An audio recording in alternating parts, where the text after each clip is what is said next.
Hey guys, welcome back to our channel. I don't know why David is laughing. He's laughing.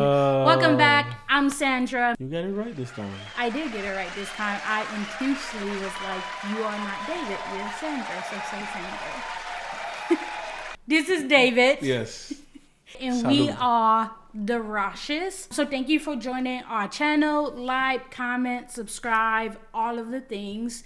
But today, what are we getting into today? We're just going to finally share our story. I know that it has been long overdue. No, I'm just kidding. It's not that deep. But we're going to be sharing a little bit about our story, share about the pre-date, the mid-date, and the post-date. So basically, if you're pre-date, I don't know what to say about you. But if you're post-date, salute.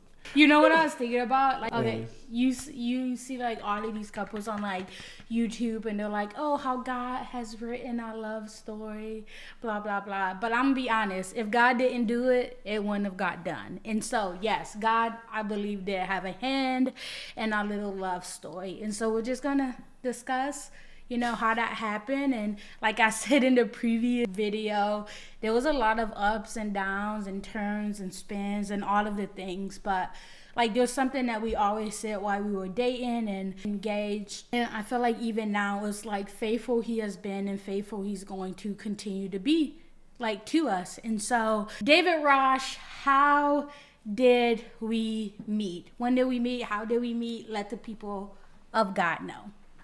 So, in West Philadelphia, born and raised, chilling with the rest of my days. So the way it started was, it was about, what was it? Orlando, I think it was like end of 2018, the beginning of 2019. It was 2019. No, but there's more to the story. Oh, okay, go ahead. There's more to the context. I want to add this part because I want to let you know how the Lord is faithful. So, one of my spiritual mothers, when I was living with her and the family, she actually introduced me to Sandra in the picture. But to give Sandra justice, that picture was like years ago. So basically what you are saying is that I was Fried City. I won't say fried, but I was not attracted to her. So when she showed me the picture, I said, no, heck no. Immediately, no. Wow, I'm not offended. Go ahead. Yeah, you shouldn't be, because you don't look like that person no more. You know what I'm saying? It's the glow up. It's the glow up. Thank you, Jesus. Yes, it was. Okay. So we officially met each other. Now, we don't really remember how it really happened. I mean, I kind of remember, but I kind of don't. But we met each other at a evangelistic event, and it was hot. In February. It was hot. It was so hot that day. I got sunburned for like It was hot. the second day in my life. It was so bad. But go ahead. No, that's it. That was pretty much it. She just came by my booth, and my spiritual mother was like, "Hey, this is Sandra, this is David." And I was like, I wasn't that impressed either. So, if you... Yeah, well, Fun fact, I was actually dating someone else. Yes, I was about to say it's because she was actually dating or engaged. I was dating. Yeah, so she had somebody else in mind during that time. So we met at Descend in Orlando, February 2019. And then, like, all of my friends, we flew from Ohio to Orlando. Me and David wasn't talking, wasn't interested. I was just like, oh, hi, how you doing? David actually looked different as well. He didn't look like this fine, succulent black man right here.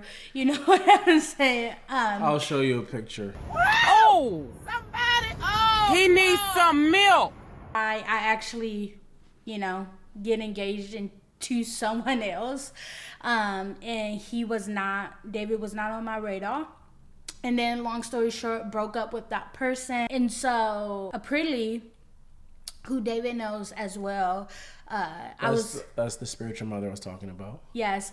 I was texting her one day or on the phone, and she's like, hey, you should reach out to David. He's awesome. he needs a friend.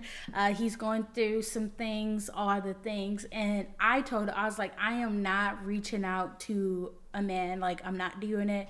She was like, he's a man of God. I was like, heard that, done that, not interested. And I don't know if you guys noticed, but David is Canadian. So he was not in the United States at the time. And so she was like, hey, reach out to David. Like, it was like 2-3 months. And I was like, no, I'm absolutely not reaching out to David. And then what happened? You mean when I was in Canada or when I was in the States? Yeah, like when you were here, like. Well, define here. Like here, like when she would tell you to reach out. Oh, well, there was a lot of, you gotta give more context. Okay, well, you get So the thing was, she was, not her, but Prilly was trying so hard to connect. She was. Like, she would be on a Zoom and she'd be like, hey, David, won't you just come over here and just talk to them and just share your perspective on a godly man. And I was like, okay. Yes, for sure. Yes. Oh my goodness, I forgot about that. So we were being like on a Zoom because it was during COVID. COVID had happened because it had been like a full year, you know. So at this point it's like 2020 and COVID is here. And me and my friends are on a Zoom call with the Prilly. We're just like talking about the Bible. It's basically a Bible study. And David was living with them at the time. And she would be like, hey, David, like come talk. And then one time, I remember one time I called her and she was cooking dinner and we was talking about something else, and she actually made you sing for me. Yeah. She made him sing for me. And so she was playing both sides of the fence. So what did you think of me singing then? Oh, I was like, he can sing. He can sing. And he had this little hat. I actually still have the picture to this day in my phone. I'm surprised you said that because the other time I was doing a live, she went into the live. She didn't comment it, but I didn't find out until a few months later that she was dissing me on the live. She was like flirting with me type of diss. It was like, why he out there with his little tight turtleneck? How he was showing up all his muscles and stuff. And I'm like... Okay, guys. So, and I was like, so why are you even talking about that in the first place if you're not, quote-unquote, attracted to me? Okay, so this is what I did. He was preaching. I'll never forget. He was speaking on 1 Kings. I hopped on the live, and I was like, why...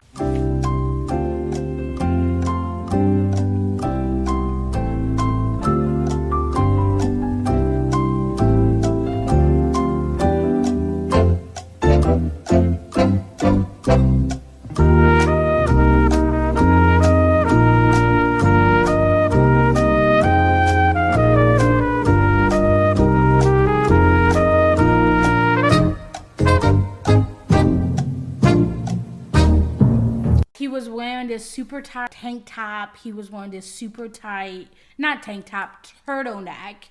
And he had like these chains on, and I was like, why is he wearing that super tight turtleneck like that? And so I screenshotted it and I sent it to my friends, and I was like, guys, look at this dude wearing this super tight turtleneck. Yes, guilty. It was me.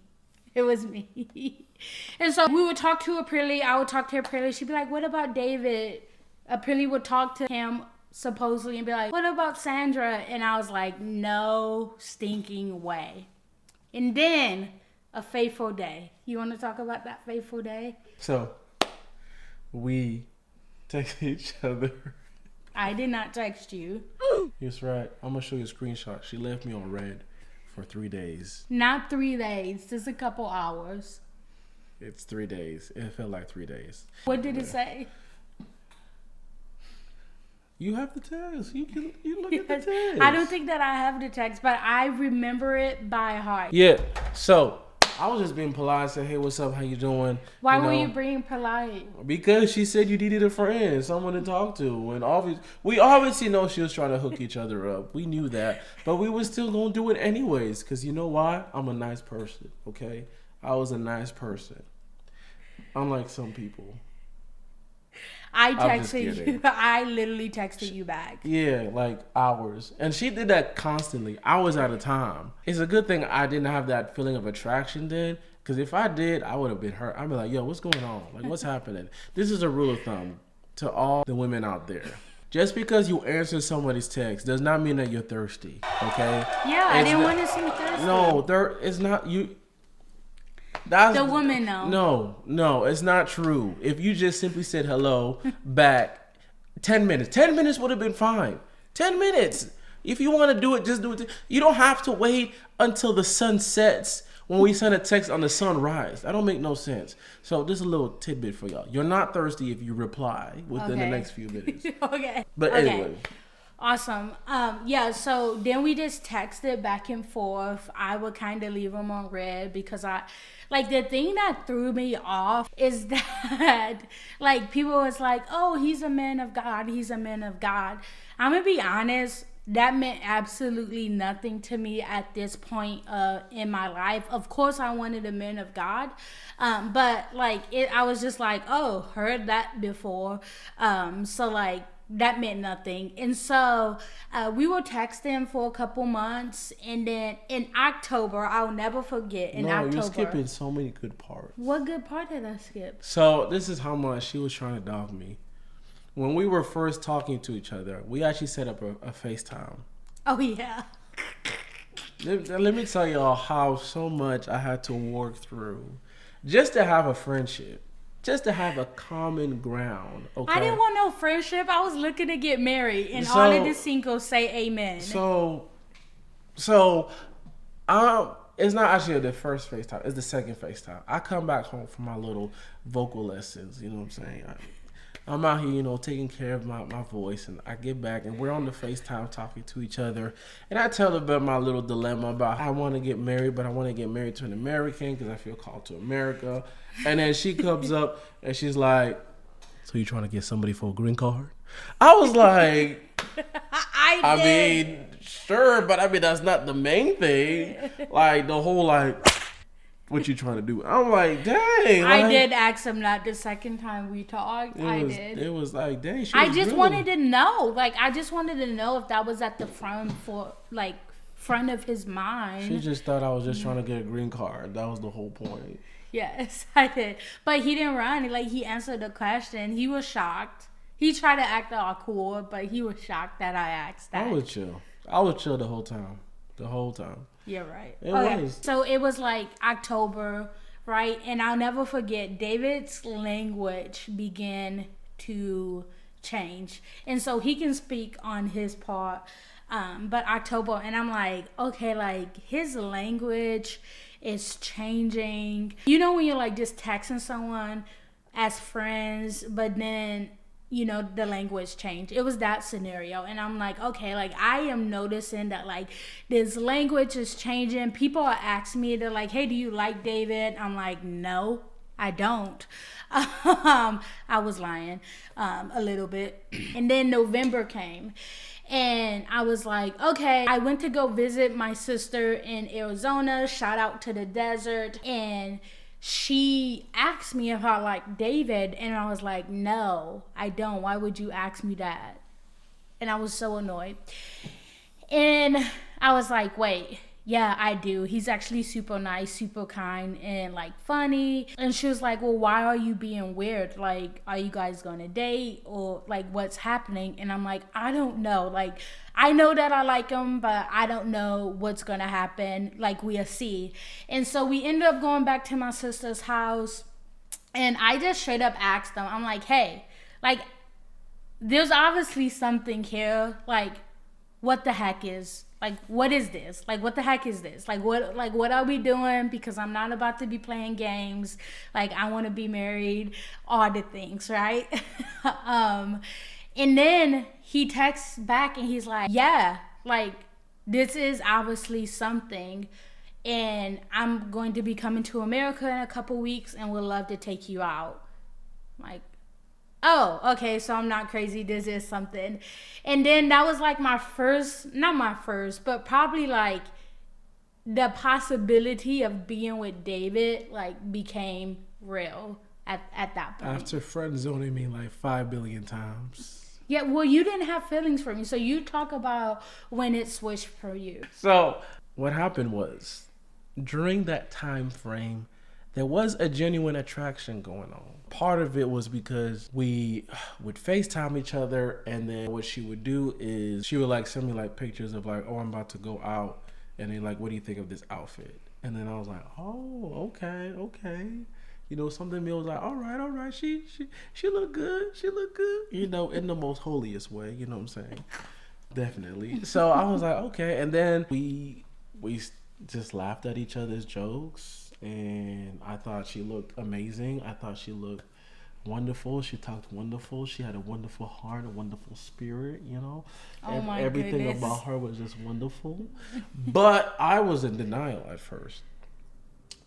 It wasn't until the Lord was speaking to me, and he's like, you got a crush on her. And I'm like, nah.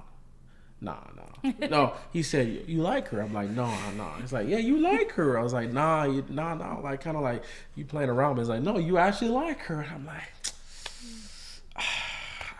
I guess I do. And so this is important because this part actually helps get into when we started dating, because during that time frame, when I had these feelings, I was in denial. And when I was talking to my spiritual mom, Aprilli, and talking to my spiritual family a little bit about it, I realized, well, prior to that, but then I realized later on that I kind of blocked myself from feeling some sort of attraction, because I felt like I wasn't going to be a good man. I feel like I wouldn't be able to provide. I feel like I wasn't going to be able to be a good husband. Like I felt kind of unworthy. So there was all that going on inside of me. And you got to understand, prior to her, I didn't date nobody for a while. Like, let's see, I was 5 years. Was it 5 years? Yeah, you told me that, 5 years. Oh yeah. So I didn't text nobody. I didn't call nobody. I didn't say honey boo boo. Like there was like none of that going on. Like I was like, Lord, the next person I'm gonna meet, she's gonna be my wife. But then when it actually happened, I was battling with that, and the Lord was kind of like wrestling with me with that, which we can probably get into it after your part, because I think that's going to help transition to why I said what I said. So he was scheduled to come to the U.S. He was going to fly into Florida and then fly to Ohio. We were going to go out. And then for some reason, Canada did not let him come through the border. And so he wasn't able to come to the U.S. Yes, there was, not just then, but even prior to that, there was, which that's a whole nother story in itself. But there was a lot of issues me coming to the U.S., and that was my own little bit of seasoning what the Lord was doing. But the plan was to go there so that I can express what I was feeling within me, which was that I had genuine attraction. And I don't know if I was going to share this with you, but I think I've already shared this with you. But as soon as I made the decision that I actually liked you and I actually loved you and wanted to be with you for the rest of my life, I said to the Lord, Lord, if you give her to me, I will receive her. I will take her. And then the Lord said to me, the question is not whether I've given her to you, because I already have. The question is, will you receive her? Aww. And I was like, crap. So it wasn't no longer a responsibility on the Lord's end. It was a responsibility on my end. And so I remember that night, I was like, dang, that's a good question. And I think it was that night or the next day that I said, yeah, you know what? I receive her, Lord. I receive her. And I remember this as clear as day. I was working at a fast food restaurant at the time, and I was filling up these sauce packets, and I remember seeing her in a wedding dress, and when I was saying like, yes, Lord, like I choose her, I say yes to this. And I'm putting sauce in the packet, seeing this, and I'm like bawling. I'm bawling. I'm even trying to hold tears right now, but I was bawling because I was so amazed of how the Lord would bring somebody into my life, and knowing that she was the one destined for me. So, wow, he was way ahead, more ahead than me in this process. So that was the purpose of me getting over there, because I was going to express some things to her, but that didn't happen. So what we ended up doing was we were going to do a virtual date. Yes, I love it. Can I tell it? Yeah, you go. Okay, so I love it. So I am at Thanksgiving with my family. Yes, I'm at Thanksgiving. We did Thanksgiving like a day or two late that year, I think. And David is like, hey, I need you to go home. I'm like, I'm not going home because like I'm at Thanksgiving. Like we're at Thanksgiving with my family. Like I'm not going to leave. And he's like, hey, I really need you to go home. Like I can't go home. So I was like, I'll go home in a couple hours. I had no idea why. I didn't even have a thought of why he wanted me to go home. So I ended up going home, pulled into my driveway. I walked through my door. I had this screened in area. I walked through my door. And the most beautiful 24 roses was sitting on my door. And I was like, oh my gosh. I was like, who is this from?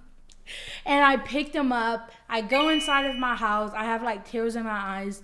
And roses are my favorite flower. And there was a note from David. And it said, my beloved Faye. We're not dating at this point. We haven't really expressed a lot about how we're feeling. It says, my beloved Faye, I can't wait to basically like be with you. Can't wait for our date. Love you. And I'm like, love you? Oh snap. And so then I called my best friends and we're like FaceTiming. And I'm like, oh my goodness, look what David did. I'm like, did wow. I say I love you in the You did. It was like, love you. And I was like, oh my goodness. And then I called one of my best friends, both of my best friends. They're like, oh my gosh. And we're like, oh my gosh. And I'm like jumping around my house. And my best friend actually pulls up on me. And she like busts through my door. And she's like, look at these flowers. And I'm like, look at these flowers. And I'm like texting David. I'm like trying to get a hold of David. He's like asleep. I'm like, thank you so much. And so the next day was our date. My favorite part. I was at church literally all day. Literally all day. We had an event after church. And I actually had to push the date back. Do you remember that? We were supposed to have it at like 5. I was like, hey, not going to be able to make it at 5. Let's do it at 7. Like, I pushed the date back. We had an event. I come busting through the door. I almost was late to 7. I like come busting through the door. I'm like getting dressed, like trying to look pretty, putting on like some makeup and stuff. And I sit down and I open my computer and I take a deep breath. I'm like, okay, this is it. And then the call comes through and it's David, right? And like, I say something awkward, like, just to break the ice. I hear a knock at my door, which I was not expecting. I'm like, hold on, David, like someone's at my door. And I go open the door and there's like a DoorDasher with like Outback and my favorite steak and potatoes and a dessert and a drink. And I'm like, what? He's like, this is a date. Like, this is a date. And so, like, he ended up Outbacking me food. And so we're talking. And I am like, I can't deal with this. Like, I'm going to need to know your intention. So it was like 15 minutes, 20 minutes. And I'm like, let's not wait. Like, what are your intentions? Like, what is this? What are we going to be doing? You want me to tell him what you said? I'm going to tell him. I love telling him spot. Okay. Well. So we're sitting there. He's like, hey, Sandra. Yeah. So, hey, he's like, great question. I'm like, awesome. He's like, here's my intention. Like, the Lord told me that you are my wife. I love you. And will you be my girlfriend? And I remember sitting back in my chair like, oh, okay. It shocked me. Like, I was shocked. I was like, okay. Definitely was not there. So this is what I said. I was like, yes, I'll be your girlfriend. Definitely not there with the love part. I told her, I was like, I can see how I can get there, but I'm definitely not there yet. And this was the thing that he said that most surprised me. There was like no like when I said that, there was like no shifting in his confidence or anything, like in his confidence about me or about us, or even the word that God had given them. He was like, the words that he said back to me was, I'll wait. Take however long you need, I'll wait. And I was like, wow, this guy is serious. This guy is serious. And so he was like, yeah, like, I love you. And he was like, I'm falling in love with you. And like, I already know that this is what, you know, God has for us. And I was just taken aback. Do you want to add anything? What's so funny was that prior to all of that,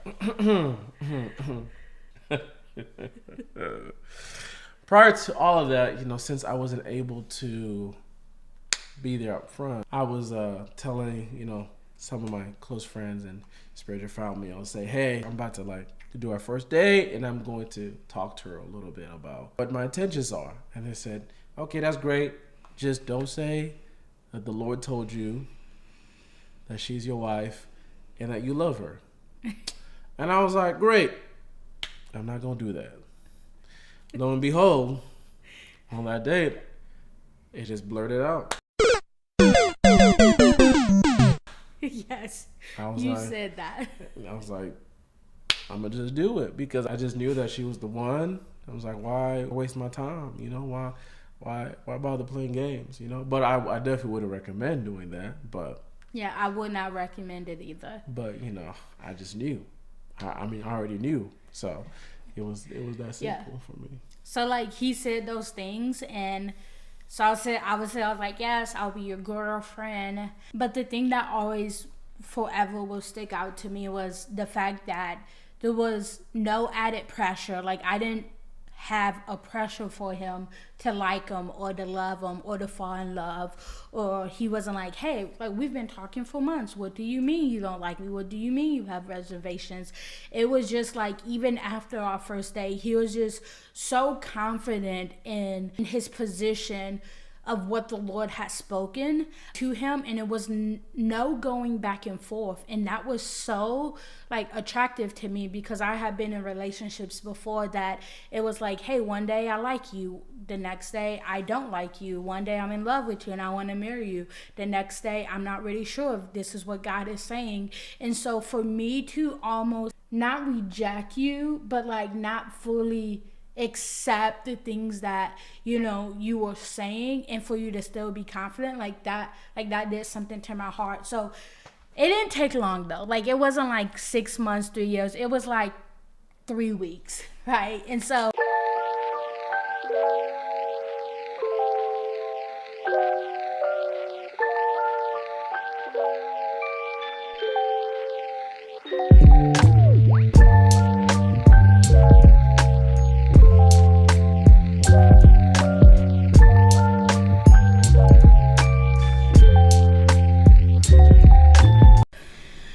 okay. Sometimes. Yeah, for some. I mean, okay. Thank you. Babe, I was a beatboxer. Okay. If your husband isn't encouraging you, then who's going to encourage you? Wash me in the water of the word. 2, 1. And we're back. Welcome to another presentation of the CNN News. My name is David Rosh, and today I'm here with Chandra Rosh, and we're going to be reporting today about the weather today. Tell us, what is the weather looking like, Chandra Rosh? The weather looked great, Brother Rosh. It was about 75 in Florida, which is unheard of, and it wasn't that hot, and so it was just wonderful. Bless the Lord, oh my soul, and let all that is within me praise his holy name. Amen. Okay, 3. We'll work on your anchoring skills. Okay.